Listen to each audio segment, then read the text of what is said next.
Welcome back to the NewsShooter.com live show here on the Teradek booth at NAB 2014.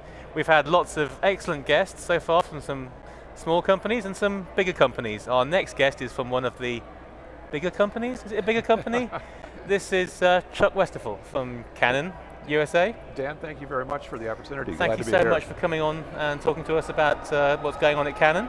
It's been an exciting show all around, and Canon's had some new products. Well, what have you been showing off? Well, we introduced 4 new products here at NAB 2014. I guess probably of most interest to our customers that I've heard about is our new Cine Servo zoom lens, which is designed for the Super 35 format.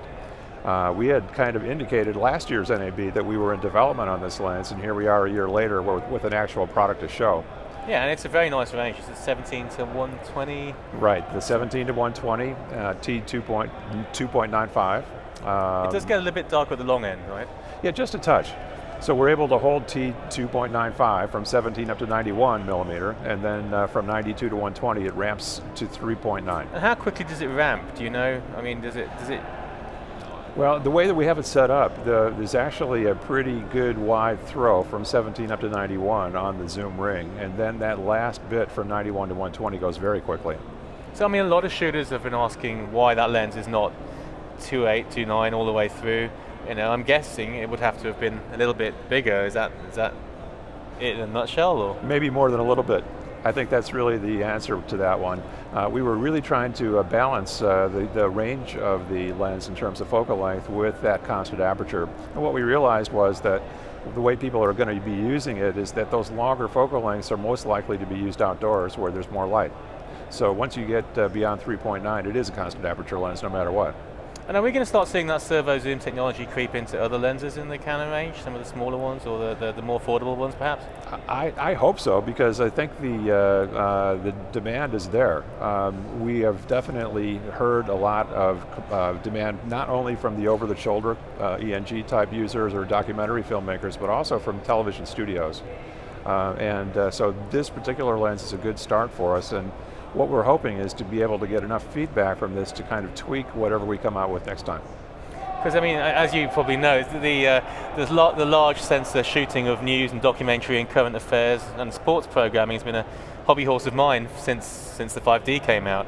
And it seems like Canon is now finally responding to the needs of users like myself who want that kind of flexibility. They want the servo zoom, they want to be able to reframe. Do you think, I mean, can you tell me how large a market do you think it actually is? Have you any idea of how many people there are out there really doing this? And is it normal now or Well, not? I think it's definitely on the upward trend. And so one thing that we could look at is that we're actually now drawing from 2 audiences as opposed to just one. You know, we have a lot of people who have been in the 2/3 inch market with conventional broadcast optics that are definitely looking to upgrade their sensors to the Super 35. And on the other hand, you have a number of people who have come at it from the other direction, whether they came in from 5Ds or whether they came in from the C100, C300, who've been looking for this type of lens as well. Yeah, and what was striking to me when I tried it was it feels very much like a B4 ENG lens. The actual physical feel of it, it feels right at home if you've been used to shooting that way. And I think if you're one of those guys or gals who hasn't been shooting large sensor, you've just been shooting 2/3, it's a much easier way to come into it. It's much more familiar. Yeah, we really also were able to leverage a lot of the experience that we developed in broadcast television optics design to make this lens as durable as possible, because we know that it's going to be out there in the elements and it's going to be getting trashed. You know? So you know, the lens is tough, and at the same time it has a lot of precision to it, especially in terms of the encoders that we build into it for the virtual studio use. Okay, so we talked a little bit before about C100, C300. What's going on there with those two? We haven't had an update at NAB. Yeah, we actually did do a minor update on both of them, and that is the availability of the dual pixel CMOS AF upgrade. For anybody who doesn't know, that's actually been quite big news. Certainly on NewsShooter.com, we've been following it since Canon announced it.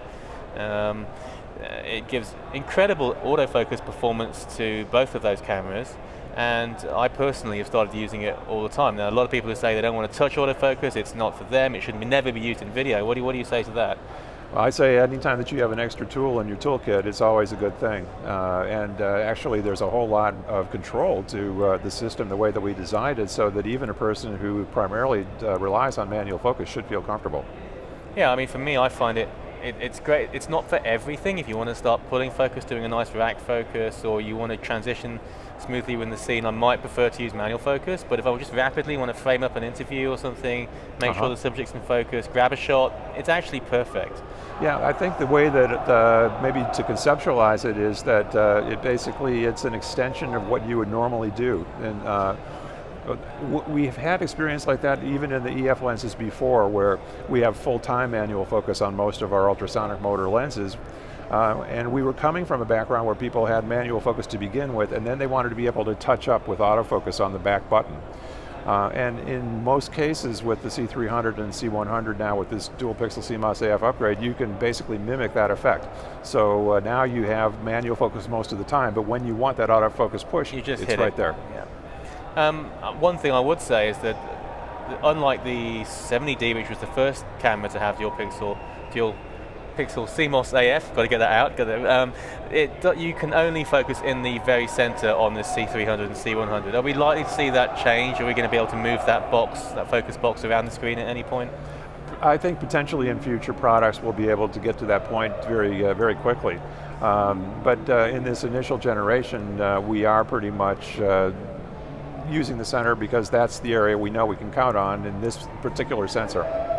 The next thing I want to ask you about is basically where Canon is going. There's a lot of talk online, not that we necessarily listen to all of the fuzz around there, but I guess there are a lot of people who want to know, what is Canon doing in a market where you've got Sony with the A7S and you've got Panasonic with the GH4, Canon DSLRs, especially those people looking for video functionality, are perhaps looking a little bit dated, dare I say. What would you say in response to that, and where do you think you're going with this? I think our approach has been a little bit conservative up to this point, but on the other hand, the one thing that we can say is that everything that we've brought out has been a product that fits the market at the time that it was introduced. Certainly, even now, there is no other camera on the market that totally matches what the 1DC could do. I mean, the 1DC was the first to do any of this 4K stuff in a DSLR. And people, and actually it's been reduced in price lately, is that right? It has. It's dropped $2,000, so it's down to $99.99, and it's actually getting a lot of traction in the marketplace this year.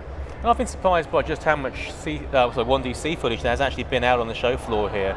Quite a lot of manufacturers exhibiting their products with 1DC. You're seeing some pretty nice vision. I wasn't expecting to see that. Yeah, because it's so flexible and it does so many different things for you. But I would have to agree with you that basically the market is looking for more. It always is. And so we're definitely listening. We're doing our best to try and respond. So watch this space as far as Canon is concerned. Do you think that's, well, I'll make an observation and you can choose to answer or make an observation. I think Canon is a company that tends to be a fast follower.